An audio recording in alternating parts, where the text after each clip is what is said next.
Bom dia, estamos no 5º dia de leitura da Bíblia. Lucas, capítulo 7, versículos de 18 a 50. Os mensageiros de João Batista. Todas essas coisas foram relatadas a João pelos seus discípulos, e João, chamando 2 deles, enviou-os ao Senhor para perguntar: Você é aquele que estava para vir, ou devemos esperar outro?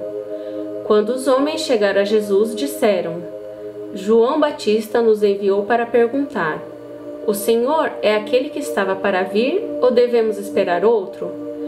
Naquela mesma hora, Jesus curou muitas pessoas de doenças, de sofrimentos e de espíritos malignos, e deu vistas a muitos cegos. Então Jesus lhes respondeu: Voltem e anunciem a João o que vocês viram e ouviram. Os cegos vêm, os coxos andam, os leprosos são purificados, os surdos ouvem, os mortos são ressuscitados, e aos pobres está sendo pregado o Evangelho. E bem-aventurado é aquele que não achar em mim motivo de tropeço. Quando os mensageiros de João se retiraram, Jesus começou a dizer ao povo a respeito de João: O que vocês foram ver no deserto? Um caniço agitado pelo vento? O que vocês foram ver? Um homem vestido de roupas finas? Os que se vestem bem e vivem no luxo moram nos palácios reais. Sim, o que foram ver? Um profeta? Sim, eu lhes digo, e muito mais do que um profeta. Este é aquele de quem está escrito: Eis que envio adiante de você o meu mensageiro, o qual preparará o caminho diante de você. E eu lhes digo: entre os nascidos de mulher, ninguém é maior do que João, mas o menor no reino de Deus é maior do que ele. Todo o povo que o ouviu e até os publicanos reconheceram a justiça de Deus, tendo sido batizados com o batismo de João. Mas os fariseus e os intérpretes da lei rejeitaram, quanto a si mesmos, o plano de Deus, não tendo sido batizados por ele. E Jesus continuou: Aqui, pois, compararei as pessoas dessa geração? Aqui são semelhantes? São semelhantes a meninos que, sentados na praça, gritam uns para os outros: Nós tocamos flauta, mas vocês não dançaram. Entoamos lamentações, mas vocês não choraram.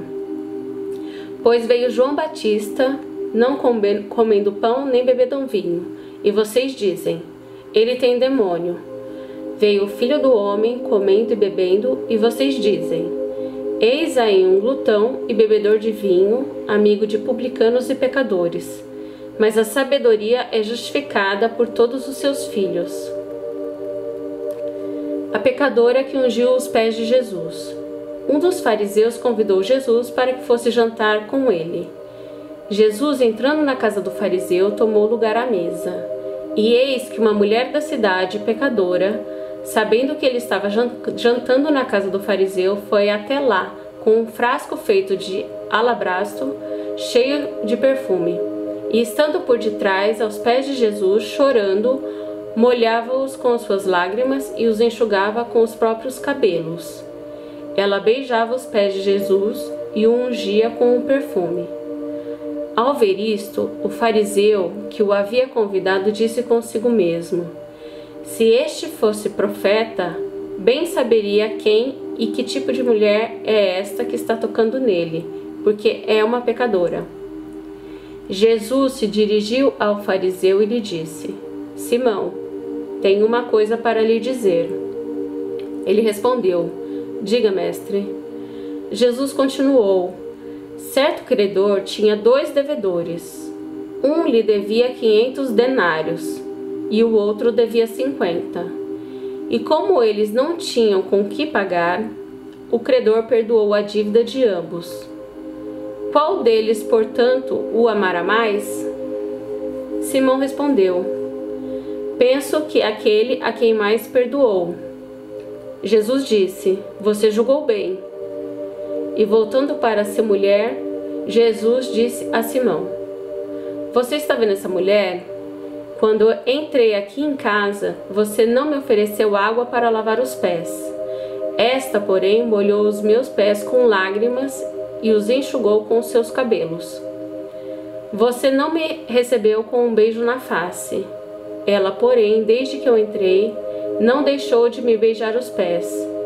Você não ungiu a minha cabeça com óleo, mas esta, com perfume, ungiu os meus pés. Por isso, afirma você que os muitos pecados delas foram perdoados, porque ela muito amou. Mas aquele a quem pouco se perdoa, pouco ama. Então Jesus disse à mulher: os seus pecados estão perdoados. Os que estavam com ele à mesa começaram a dizer entre si: quem é este que até perdoa pecados? Mas Jesus disse à mulher: a sua fé salvou você. Vá em paz. Gênesis capítulo 11. A Torre de Babel. Em toda a terra havia apenas uma língua e uma só maneira de falar.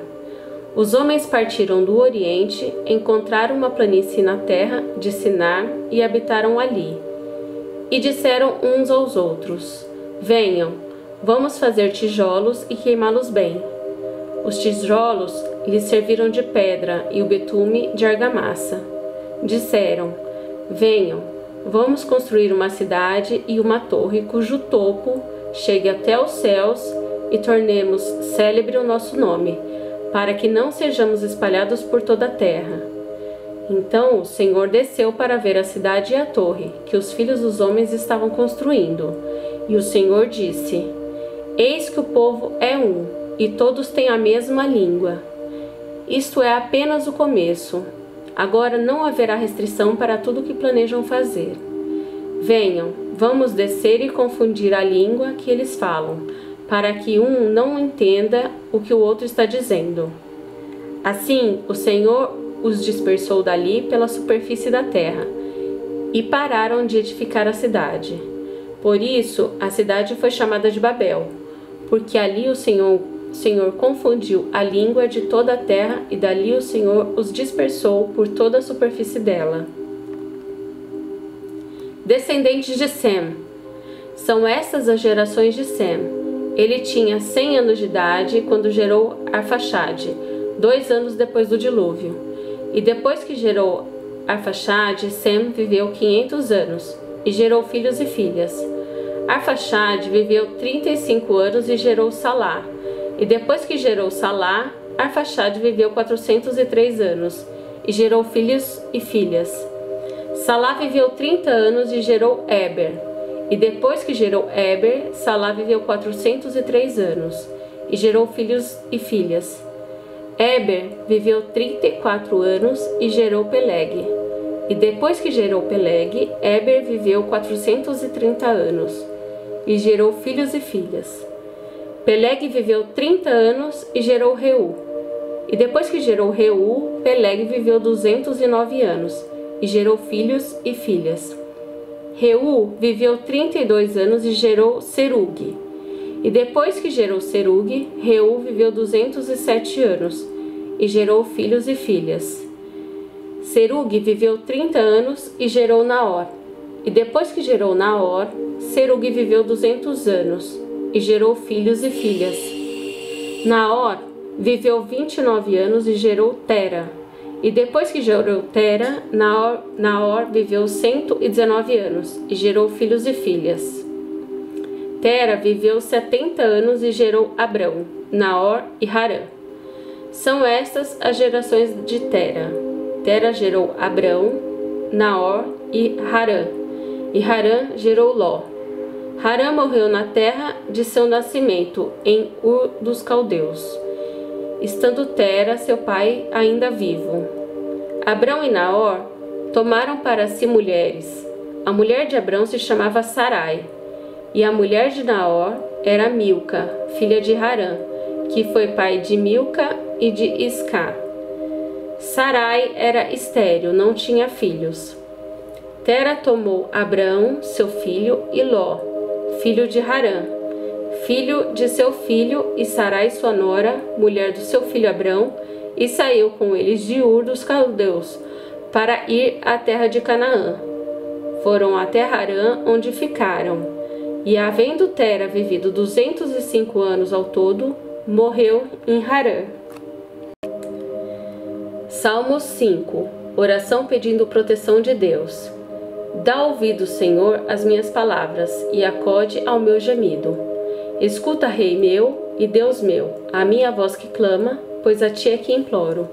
De manhã, Senhor, ouves a minha voz. De manhã te apresento a minha oração e fico esperando. Pois tu não é Deus que se agrade com a iniquidade, e contigo não subsiste o mal. Os arrogantes não permanecerão na tua presença. Odeias todos os que praticam a iniquidade. Tu destróis os que os proferem mentira. O Senhor abomina o sanguinário e o fraudulento. Eu, porém, pela riqueza da tua misericórdia, entrarei na tua casa e me prostrarei diante do seu santo templo, no seu temor. Senhor, guia-me na tua justiça, por causa dos meus adversários. Endireita diante de mim o teu caminho. Porque na boca dos meus adversários não há sinceridade. O íntimo deles está cheio de crimes. A garganta deles é sepulcro aberto, e com a língua lisonjeiam. Declara os culpados a Deus que eles caiam por seus próprios planos. Rejeita-os por causa de suas muitas transgressões, pois se rebelaram contra ti. Mas alegrem-se todos os que confiam em ti. Cantem de júbilo para sempre, porque tu os defendes. E em ti se gloriam os que amam o teu nome. Pois tu, Senhor, abençoas o justo, e como escudo o cercas da tua bondade.